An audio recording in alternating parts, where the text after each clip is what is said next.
Olá, esse é mais uma Apostila Convida. Meu nome é Jorge Cruz e mais uma entrevista na nossa cobertura da 16ª Mostra de Cinema de Ouro Preto.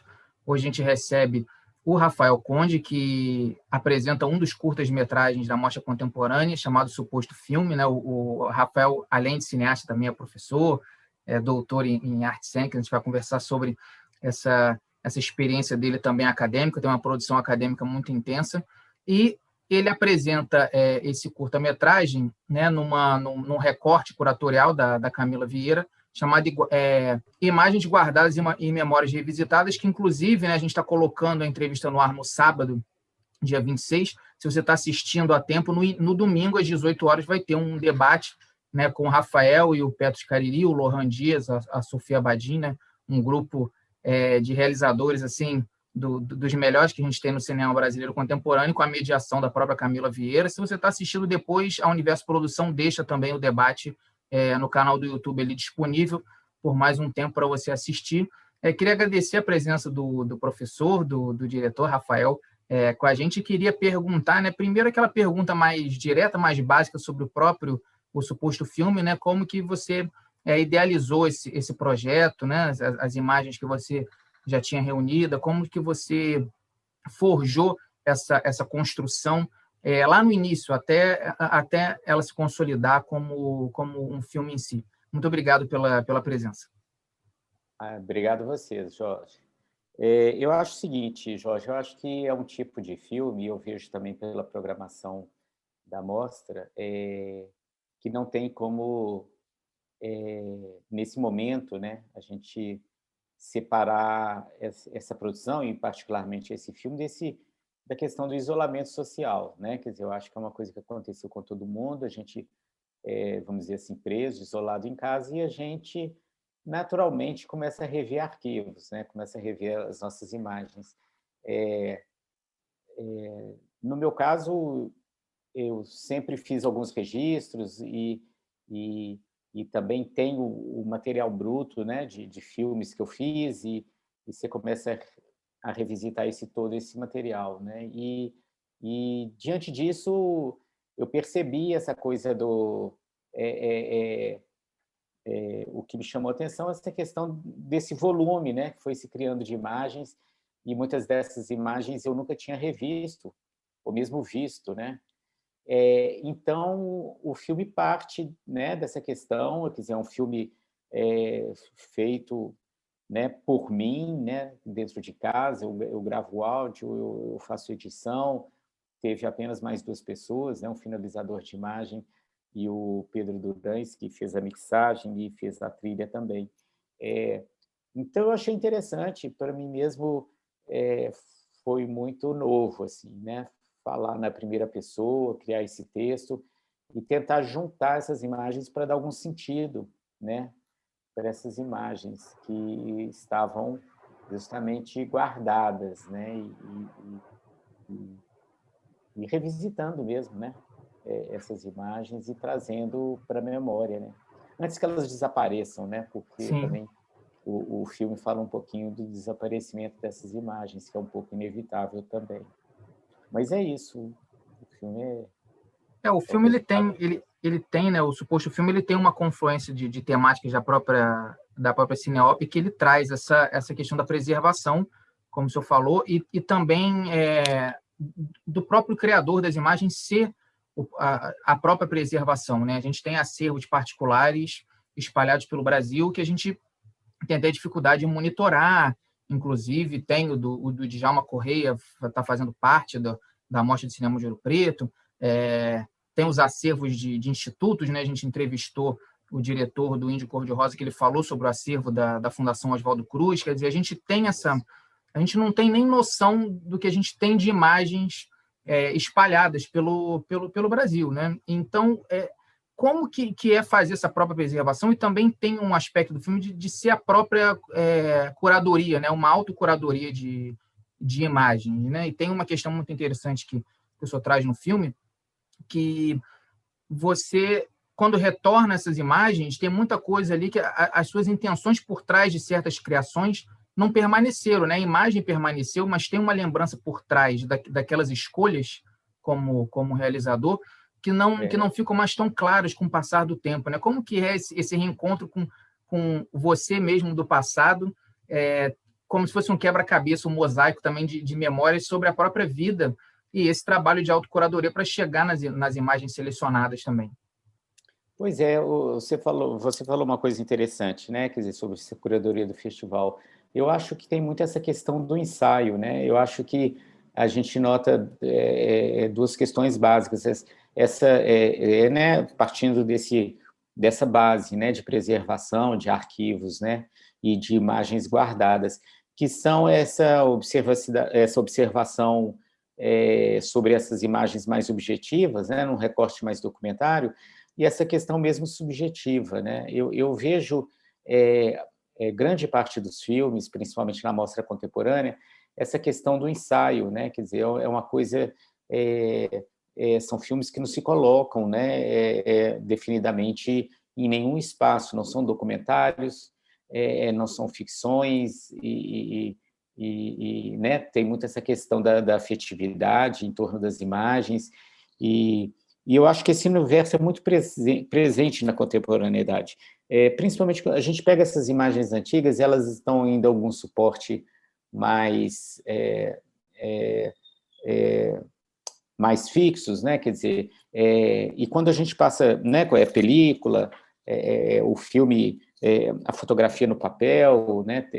Tem muitos filmes trabalhando recortes, né, de jornais e esses materiais, e quando você passa para o digital, a gente percebe que essa questão das imagens elas vão se evolumando muito mais, né? E o digital é engraçado, a gente tem essa dualidade, né? Quer dizer, uma possibilidade maior de preservação, e eu acho que mais importante que isso é a questão do desaparecimento, né? Eu acho que a gente vai ter que lidar agora, né, com uma nova forma de desaparecimento, né, de perda dessas imagens. Assim, eu acho que é tão importante quanto guardar essas imagens e a gente também, de alguma forma, saber perder essas imagens, né? Eu acho que, por exemplo, eu que trabalho também com produção de filmes, com realização, a gente nota que, por causa do digital, a gente faz um volume, o material bruto dos filmes da gente está crescendo muito, né? E eu acho que esse excesso, às vezes, né, pode até sufocar a gente, assim. E eu acho que a gente lidar com isso é uma questão muito importante, né? Por isso, e aí vem essa questão, né, das curadorias, das instituições de preservação, que tem que fazer realmente um recorte, né? E isso é muito instigante na contemporaneidade, né? Já que tudo é imagem hoje, né? Estamos aqui nós, né, intermediados por uma câmera e uma tela e imagina as redes, né? Tá todo mundo produzindo imagens, né, enlouquecidamente. Então eu acho que é uma nova perspectiva, né, sobre a produção, sobre a formação, a visualização dessas imagens e como nós vamos guardar essas imagens também, né? Eu acho que isso é muito importante. Acho que o meu filme fala um pouquinho disso, né? Essa coisa, inclusive, dos fantasmas contemporâneos, né? As pessoas morrem e os Facebooks, os perfis e as imagens ficam vagando, né? E, na verdade, é a concretização dos fantasmas, né? E essas imagens elas vão ficar, de repente, perdidas, né? Perdidas e vagando, né? Isso é um assunto que eu acho muito interessante, instigante assim, para a gente trabalhar, para a gente pensar. Eu não sei se eu respondi objetivamente a sua Não, pergunta. perdidas vagando e de posse de plataformas, né, de empresas Não, bilionárias, né? ainda tem E isso, né? Quer dizer, as imagens elas não são mais suas, né? Essa é uma questão também, é uma outra questão, né? Que é se colocar essa questão de direitos, de uso, de imagem, aí, né? Aí a gente entra numa questão que é outra questão forte, né? Que a gente vê que cresce, que é essa questão de direitos autorais ligados à imagem, né? Ao cinema, né? Acho que a gente também está tendo uma discussão mais ampla disso, né? Esses termos, né? Que a gente é obrigado a assinar de disponibilização, de imagens, né, nessas plataformas, Instagram, o que seja, cedendo essas imagens, né, para não sei quem, né, na verdade. Isso é uma questão, Nada. né, presente, né? E eu queria até abrir um parênteses, né, já que o senhor falou da curadoria, para lembrar, né, do trabalho incrível de todos os eventos da Universo, né, e em especial a curadoria de curtas da Mostra Cinema de Ouro Preto é responsabilidade da Camila Vieira, né, que tem uma equipe em Tiradentes, mas na Mostra de Cinema de Ouro Preto é só ela, e ela já trazia, né, eu tive a honra, assim, na fase carioca da Camila, há alguns anos, de ser aluno dela em cursos livres, e ela já trazia essa preocupação que começava a aparecer nos debates dos eventos, como a Mostra de Cinema de Ouro Preto, que, por ser presencial, da soava distante, sobre essa recuperação das imagens, essa preservação das imagens digitais. Né? Eu queria aproveitar e perguntar como que é a relação atual sua com a criação das imagens. Né? O senhor produz desde a década de 80 em Super 8, né? E foi acompanhando essa democratização e essa mudança das ferramentas tecnológicas de captação. E aí agora a gente tem o digital, e mais do que o digital, né, como criação de audiovisual, né, a gente tem o portátil, né, a gente tem a produção de conteúdo a todo tempo. Né? Hoje as pessoas produzem memórias sem elas nem perceberem que elas estão produzindo memórias, mas a gente vai entrar na questão do descartável mais adiante, que tem no suposto filme também. Mas eu queria perguntar como que é a sua relação atual. Assim, você se coloca ativamente nessa criação mais portátil de produção de memórias, ou você ainda vê a sua construção de imagem como um processo, como uma reflexão, como um debruçar sobre um olhar ali, talvez um pouco menos espontâneo do que essa geração mais nova fabrica, né? Você veio, se adaptou a esse mundo, ou você ainda vê como um processo um pouco mais, assim, um pouco mais orgânico nesse sentido? Eu dou aula também, né, Jorge? E a gente costuma dizer que, né, eu dou aula na UFMG, na Escola de Belas Artes, e a cada ano você está um ano mais velho e os alunos estão lá, né, 17, 17, 17, 17. Então, por exemplo, eu dou uma disciplina, ator e jogo de câmera, que eu junto as turmas de cinema e de teatro, e que eles produzem com o que tem, né? Com celular, né? E que aí, voltando naquela época, quando eu começo a fazer cinema, e o movimento cineclubista, Super 8 e tal, e 80, e vai entrando 90, você não tinha essa disponibilização, né, de filmar de qualquer forma, né?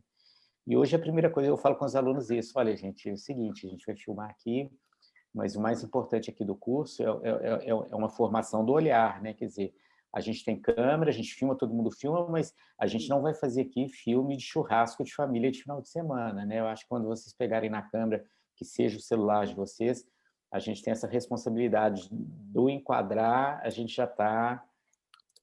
Esse recorte já pressupõe um olhar, né? Uma moldura, né? Para alguma coisa de especial, né?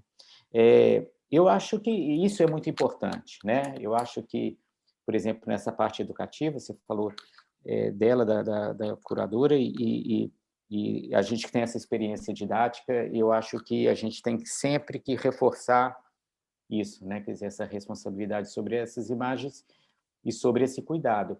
Eu, particularmente, filmo pouco, eu faço, inclusive, poucas imagens de arquivo, mas alguma viagem eu registro muito pouco. Eu tinha mania, ainda época de película, assim, viajava, por exemplo, para a Europa, eu sempre fazia essas brincadeiras. Eu só posso tirar 12 fotografias, né, um rolo de foto, 12 fotografias por cidade. Como uma brincadeira, mas é um pouquinho hoje assim também, né? Eu ainda fotografo muito pouco. Outra questão que você colocou interessante, assim, que eu acho que vem do meu trabalho, é um pouquinho a geração, acho que você pegou um pouquinho disso também, assim, a gente atravessou essas transformações que foram rápidas, né? Da passagem da película, vídeo, digital e tal. Então, eu trabalhei em todos esses formatos, né? Eu tenho um longa-metragem, Samba Canção, que fala disso, né? Quer dizer, um cineasta está tentando fazer o filme, o dinheiro vai acabando, as bitolas vão mudando e a projeção vai mudando, que é justamente uma brincadeira com essas passagens mesmo, né? E à medida que os formatos vão mudando, a linguagem do filme vai mudando também. Isso é muito interessante. E perceber também que esses meninos, né, essa geração nova 17 que chega, eles já chegam, eles já estão dentro de uma imagem, né? Quer dizer, a referência cinematográfica deles é outra.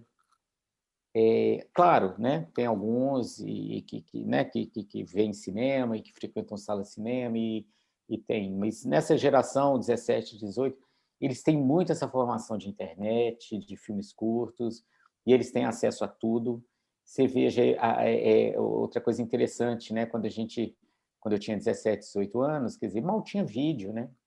A gente, para rever um filme, era praticamente impossível. E hoje está tudo disponível, né? Inclusive, esses meninos são ótimos, né, para fuçar na internet, eles encontram tudo na internet.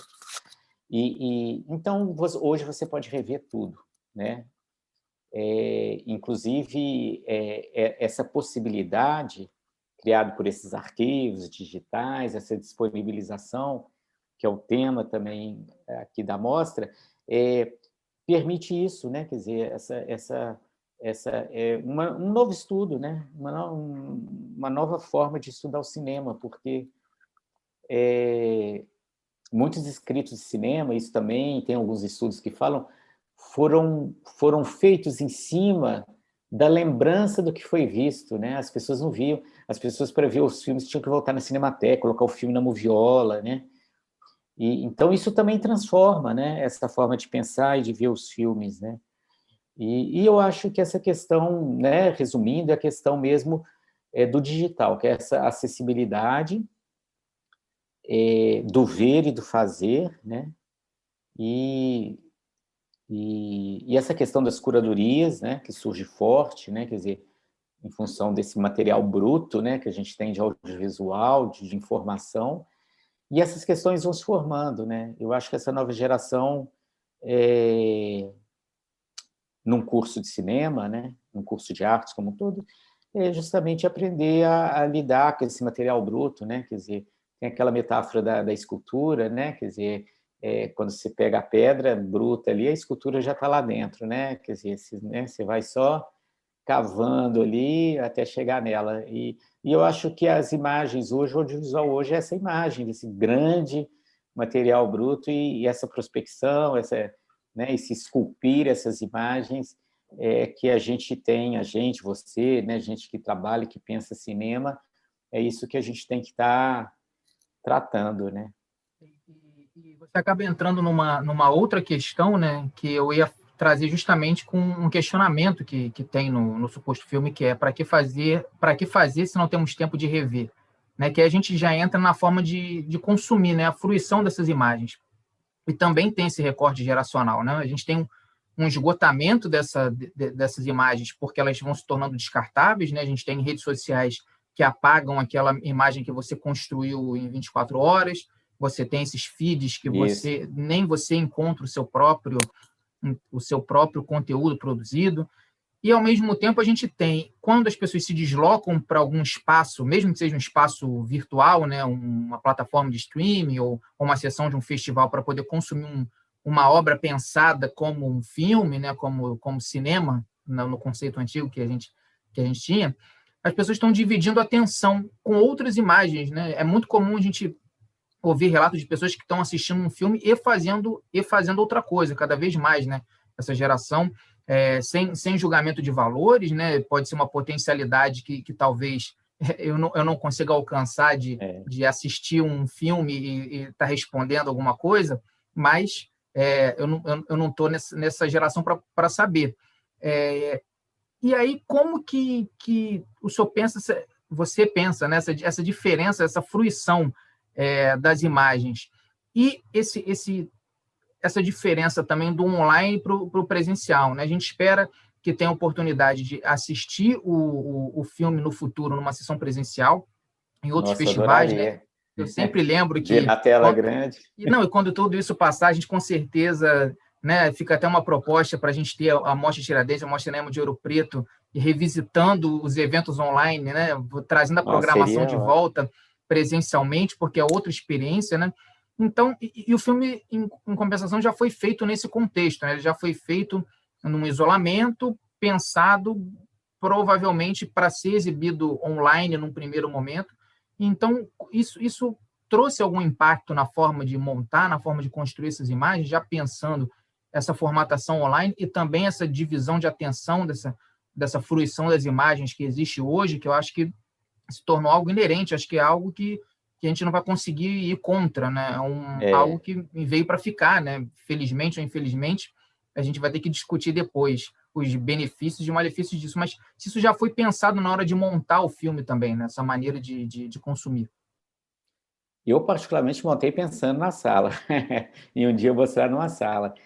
Eu acho que essa questão do isolamento foi mais a questão do artesanal mesmo, né? Do eu mesmo, né? Eu fazer, e essa, para mim, é novo, né? Porque a maioria dos meus filmes foi com equipe, né?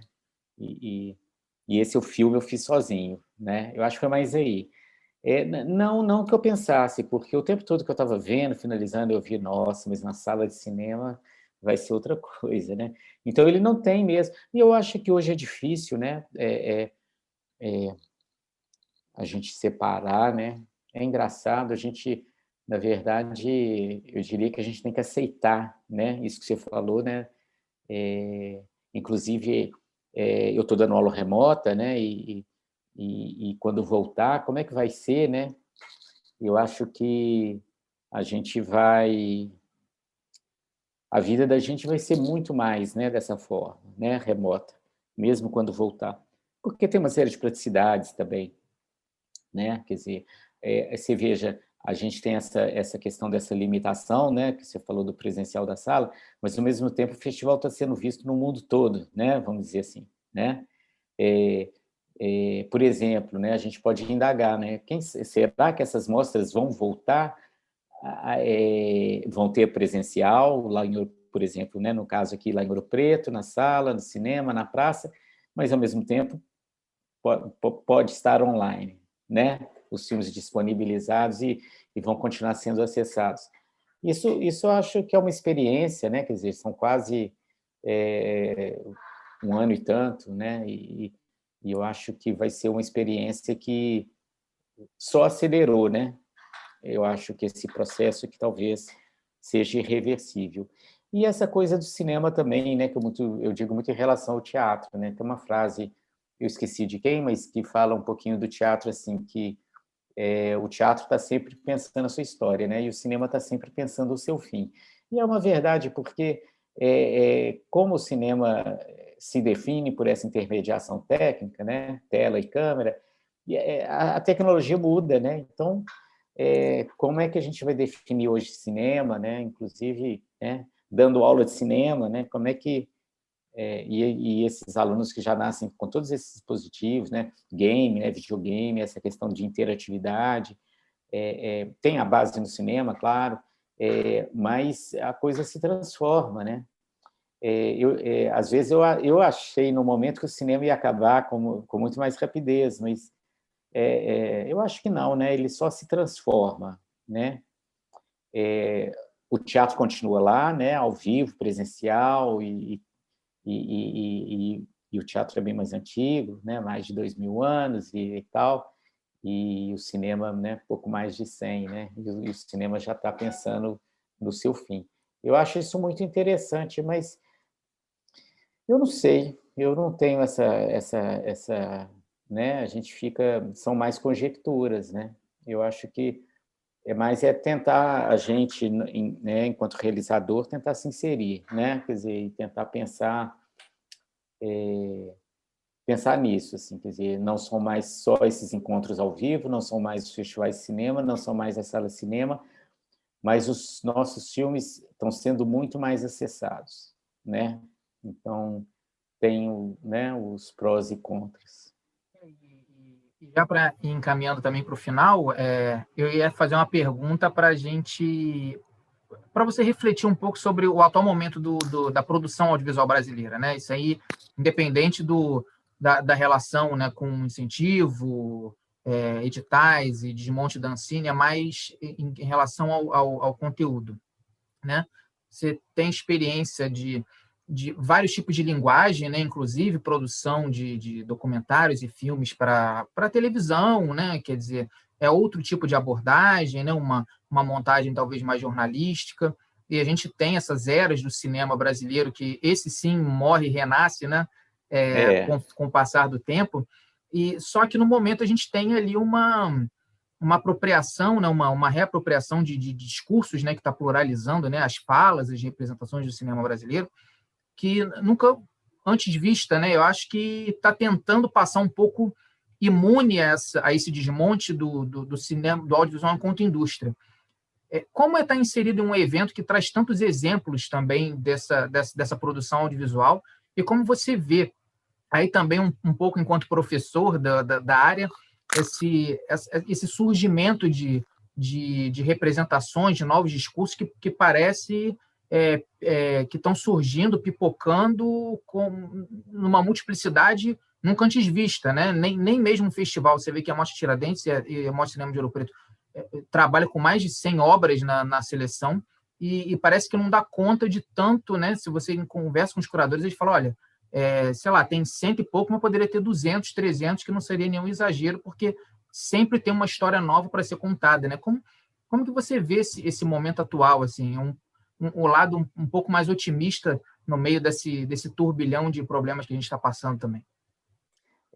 São várias questões, né, Jorge? Eu acho que uma delas é que essa questão dessa acessibilidade, né, e desse volume de produção, né, quer dizer, você pode fazer um filme em casa, né? Você pode fazer o filme, editar e disponibilizar, criar seu canal no YouTube, que seja, e ter público, né? Já visto esses YouTubers, né, essas coisas assim. Mas no cinema também é assim. Eu acho que tem uma questão muito importante da voz, né? Quer dizer, a gente não precisa, eu, branco, classe média, eu não sou a única voz para falar de minoria, de discriminação, né, de meio ambiente, quer dizer, as próprias pessoas agora elas têm voz, né, quer dizer, então a gente, quando você fala cinema, eu penso muito nesses filmes que estão surgindo a partir de coletivos, a partir, né, o dito cinema de quebrada, os filmes de comunidade, os filmes das minorias, e essas pessoas elas têm voz, isso é fabuloso, né, quer dizer, isso é uma coisa que o cinema era uma coisa elitizada, porque sempre dependeu de câmera, de equipamento, né, de edital, e agora independe disso, né? E a gente, até antes desse desmonte atual, né, quer dizer, a gente tinha também essas regras de regionalização, de segmentação, né, que era muito importante, que estava dando cara a esse cinema brasileiro que deve ser plural mesmo, né? Quer dizer, eu acho que não tem outro caminho, né? Quer dizer, e isso é muito legal nessa perspectiva. Você vê todo festival, ele é um certo recorte, né? Quer dizer, é o desenho de uma certa curadoria, mas é ilimitado hoje, né? Quer dizer, as pessoas são seus autocuradores também a partir do momento que fazem seus filmes, criam seus circuitos, e isso é fabuloso. Isso é uma dessas transformações que eu acho que, não, inclusive, não vai deixar o cinema morrer, né? E a gente aqui fica feliz também pela Apostila do Cinema fazer um pouco parte disso, né? Agradecer à equipe da Universo Produção, pelos contatos, né? Pela forma muito generosa com que trata a gente, né? A nossa ideia é fazer um pouco parte desse movimento, né? Enquanto registro também, né? Para a gente englobar, né, o máximo de falas possíveis. Então, queria agradecer ao Rafael Conde, dizer que você que está assistindo aí até o dia 28, que até as 23h59 do dia 28, o suposto filme, como toda a programação da Mostra de Cinema de Ouro Preto, está disponível, ele está dentro do recorte curatorial de curtos contemporâneos, chamado Imagens Guardadas e Memórias Revisitadas. Se você está assistindo a tempo também, tem lá no canal da Universo Produção o debate sobre esse recorte, com a mediação da Camila Vieira, também com a participação do Rafael. Você pode assistir ao vivo no dia 27, às 18 horas. E queria perguntar, pedir para você deixar uma mensagem final, falar sobre algum projeto que esteja em curso e também sobre algo que as perguntas aqui não alcançaram, sobre o filme, que você queira expressar também. e agradecer mais uma vez por ter participado aí da nossa cobertura, que a gente possa se encontrar em outras edições, presencialmente, né, celebrando os filmes, né, que esses encontros, que eles também só rendem mais frutos quando a gente tem esse contato, né, não tem como os corredores dos festivais, as conversas rendem muito, né, são inesquecíveis, então espero que a gente possa fazer isso no ano que vem, pessoalmente, com novas produções também sua, e queria agradecer, queria que você deixasse um recado final para quem está assistindo, ouvindo a entrevista. Não, é isso. Cinema ninguém mata, né? Então, com certeza, nós e quem assiste, né, o Apostila de Cinema, com certeza são pessoas que gostam de cinema, e eu tenho certeza que são pessoas que querem fazer cinema. E eu acho que o cinema realmente tentam, né? Mas ninguém mata, não. Então, eu acho assim, eu estou com novos projetos, eu gostei dessa experiência, eu tenho mais material, eu queria fazer um filme, né? Já fiquei viajando em outros materiais, e estou com um projeto de longa-metragem também para rodar, só não rodou por causa dessa questão da pandemia, então estou só aguardando, né, a situação da gente poder juntar a equipe e poder filmar, e breve eu vou realizar mais um longa-metragem. É isso. Muito obrigado. Bom, se você está assistindo pelo YouTube, né, como sempre, né, se inscreve no canal, ativa a notificação. A gente, eu sempre falo, a gente perturba pouco, né, a gente faz uma entrevista por semana, em época de festival, uma por dia. Indico também o canal do Vimeo do Rafael Conde, que tem vários vídeos de várias fases da carreira dele, né, ensaios, trechos, documentários. Também vou deixar o link na descrição do vídeo. Se você está assistindo se você está ouvindo em podcast, siga a gente nos feeds dos agregadores também. A gente, todo o material que a gente grava em vídeo, a gente também coloca em áudio, porque as pessoas preferem baixar para ouvir quando der, offline também. Então, tem essa disponibilidade. Em apostiladecinema.com.br você lê nossos textos sobre os festivais, lançamentos e algumas revisitações de obras do cinema brasileiro e mundial. Então, muito obrigado, Rafael Conde. Esse foi mais uma Apostila Convida dentro da Mostra de Cinema de Ouro Preto. Muito obrigado e até a próxima.